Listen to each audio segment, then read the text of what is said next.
অনেক ভুলভ্রান্তির মধ্যে সঠিক খবর পাওয়া গেছে। শঙ্করপুর থেকে 2রা জুলাই যে জয়মা কালী ট্রলারটা বেরিয়েছিল 16 জন মৎস্যজীবীকে নিয়ে টোটাল, আজ সন্ধ্যের দিকে উদ্ধার করা গেছে। বকখালি থেকে প্রায় 16 কিলোমিটার দূরে রক্তেশ্বরী চরের কাছে পাওয়া গেছে।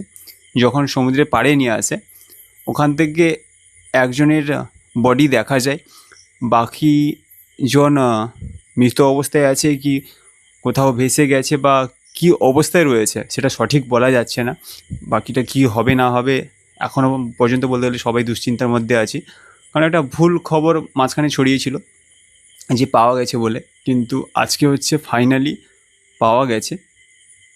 বাকি আপডেট আসলে অতি অবশ্যই জানাবো। আর অরিজিনাল ভিডিওটা নিচে চালিয়ে দিচ্ছি, দেখে নিই।